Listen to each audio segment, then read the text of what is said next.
ಹಾಗೂ ಚರಂಡಿ ಅಭಿವೃದ್ಧಿ ಕಾರ್ಯಕ್ರಮಕ್ಕೆ ಆಗಮಿಸಿ ವೇದಿಕೆ ಮೇಲಿರ್ತಕ್ಕಂಥ ಯಶವಂತಪುರ ವಿಧಾನಸಭಾ ಕ್ಷೇತ್ರದ ಜನಪ್ರಿಯ ಶಾಸಕರಾಗಿರ್ತಕ್ಕಂಥ ಎಸ್ ಟಿ ಸೋಮಶೇಖರ್ ಸಾಹೇಬ್ರೆ ಹಾಗೂ ಎಲ್ಲ ನನ್ನ ಅಧಿಕಾರಿ ಮಿತ್ರರೇ, ಮುಖಂಡರುಗಳೇ ಹಾಗೂ ವೇದಿಕೆ ಮುಂಭಾಗದಲ್ಲಿರ್ತಕ್ಕಂಥ ಎಲ್ಲ ನನ್ನ ಆತ್ಮೀಯ ಬಡಾವಣೆಯ ನಿವಾಸಿ ಬಂಧುಗಳೇ, ಹಲವು ವರ್ಷಗಳಿಂದ ಟೆಕ್ನಿಕಲ್ ಪ್ರಾಬ್ಲಮ್ ಇಂದ ಏನು ನೆನೆಗುದಿಗೆ ಬಿದ್ದಿದ್ದಂತ ಈ ಒಂದು ಬಡಾವಣೆಯ ಅಭಿವೃದ್ಧಿ ವಿಚಾರವಾಗಿ ನಮ್ಮ ಶಾಸಕರ ಗಮನಕ್ಕೆ ಈ ಒಂದು ಡಾಂಬರೀಕರಣ, ಡ್ರೈನ್ ಹಾಗೂ ಹಲವಾರು ರೀತಿ ಸಮಸ್ಯೆ ಇದೆ. ನಾವು ತಂದಿದ್ದ ತಕ್ಷಣ ನಮ್ಮ GBA ಆಫೀಸರ್ಸ್ಗೆ ಹಾಗೂ ಸಂಬಂಧಪಟ್ಟ ಆಫೀಸರ್ಸ್ಗೆ ಅವರು ಟೆಕ್ನಿಕಲ್ ಪ್ರಾಬ್ಲಮ್ ಏನಿದೆ ಅದನ್ನು ನೀವು ಸಾಲ್ವ್ ಮಾಡಿ ಮುಂದಿನ ದಿವಸಗಳಲ್ಲಿ ನಮ್ಮ ಕ್ಷೇತ್ರದ ಆ ಬಡಾವಣೆಯ ಮತದಾರರು ನಮಗೆ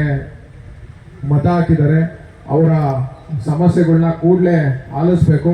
ಟೆಕ್ನಿಕಲ್ ಪ್ರಾಬ್ಲಮ್ ನೆಪ ನನಗೆ ಹೇಳಬೇಡಿ ಅಂತೇಳಿ ಈ ಕೂಡಲೇ ಕಾಮಗಾರಿ ಪ್ರಾರಂಭ ಮಾಡಬೇಕು ಅಂತೇಳಿ ಅಧಿಕಾರಿಗಳಿಗೆ ಸೂಚನೆ ನೀಡಿದ ಒಂದೇ ವಾರದಲ್ಲಿ ಈ ಒಂದು ಕಾಮಗಾರಿಗಳು ಕೂಡ ಪ್ರಾರಂಭ ಆಗ್ತಾ ಇದೆ, ಆಗಿದೆ. ಇವತ್ತಿಂದ ಮುಂದುವರೆದು ನಿಮ್ಮ ಬಡಾವಣೆಯ ಟ್ರೀ ಕಟಿಂಗ್ ಇರ್ಬೋದು, ನೀರಿನ ಸಮಸ್ಯೆ ಇರ್ಬೋದು, ಉದ್ಯಾನವನ ಈಗಾಗಲೇ ಅಭಿವೃದ್ಧಿ ಆಗ್ತಾ ಇದೆ. ಎಕ್ಸ್ಟೆಂಡೆಡ್ ಆಗಿ ನಾವು ಅಭಿವೃದ್ಧಿ ಮಾಡುವಂಥ ಕೆಲಸ ನಮ್ಮ ಶಾಸಕರು ಮಾಡಿಸ್ತಾರೆ.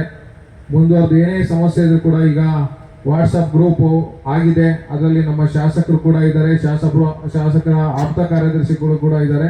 ಹಾಗಾಗಿ ತಮ್ಮ ಏನೇ ಸಮಸ್ಯೆ ಇದ್ರೂ ಕೂಡ ತಮ್ಮ ಮನೆ ಮುಂದೆ ಬಂದು ಸೇವೆ ಮಾಡುವಂಥದ್ದು ನಾವೆಲ್ಲ ಮಾಡೋದಕ್ಕೆ ಸಿದ್ಧ ಇದ್ದೇವೆ.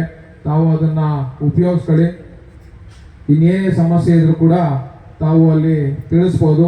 ನಮ್ಮ ಶಾಸಕರು ಇಮಿಡಿಯೇಟ್ ಆಗಿ ಮಾಡಿರ್ತಕ್ಕಂಥ ಈ ಒಂದು ಡಾಂಬರೀಕರಣ ಹಾಗೂ ಚರಂಡಿ ಹಾಗೂ ಇನ್ನಿತರೆ ಯಾವುದೇ ಕಾಮಗಾರಿ ಇದ್ರೂ ಕೂಡ ಮಾಡಿಸ್ಕೊಡ್ತೇವೆ. ನೀವು ಕೂಡ ಅದನ್ನ ನಮ್ಮ ಗಮನಕ್ಕೆ ತರಬೇಕು. ನಾನು ವೈಯಕ್ತಿಕವಾಗಿ ತಮ್ಮೆಲ್ಲರೂ ಕೂಡ ಮನವಿ ಮಾಡುವಂಥದ್ದು, ನಾವು ನೀವು ಒಟ್ಟಿಗೆ ಕಮ್ಯುನಿಕೇಶನ್ ಅಲ್ಲಿ ಇರಬೇಕು. ಕಮ್ಯುನಿಕೇಶನ್ ಅಲ್ಲಿ ಇದ್ರೆ ತಮ್ಮ ಸಮಸ್ಯೆಗಳು, ತಮ್ಮ ಬೇಡಿಕೆಗಳು ನಮಗೆ ಅರ್ಥ ಆಗ್ತದೆ. ನಾವು ಅದಕ್ಕೆ ಸ್ಪಂದಿಸುವಂತ ಕೆಲಸ ಮಾಡ್ತೇವೆ. ನಾವು ನಿಮ್ಮ ಜೊತೆಗೆ ಇರ್ತೇವೆ. ನಮ್ಮ ಶಾಸಕರು ಸೂಚನೆ ಮೇರೆಗೆ ಈಗಾಗಲೇ ಕೆಲಸ ಪ್ರಾರಂಭ ಆಗಿದೆ. ಮುಂದುವರೆದು ಏನು ಬಾಕಿ ಕಾಮಗಾರಿಗಳಿದೆ ಕೂಡ ಅದು ಹಂತವಾಗಿ ಮಾಡುವಂತ ಕೆಲಸ ಮಾಡ್ತೇವೆ ಅಂತ ಹೇಳಿ ತಮ್ಮೆಲ್ಲರಿಗೂ ಕೂಡ ಇವತ್ತಿನ ದಿನ ಈ ಒಂದು ಕಾರ್ಯಕ್ರಮಕ್ಕೆ ಬಂದಿದ್ದೀರಾ. ತಮ್ಮೆಲ್ಲರಿಗೂ ಕೂಡ ವಂದನೆಗಳ ಹೇಳ್ತಾ ನನ್ನ ಮಾತು ಮುಗಿಸ್ತೇನೆ. ಜೈ ಹಿಂದ್, ಜೈ ಕರ್ನಾಟಕ.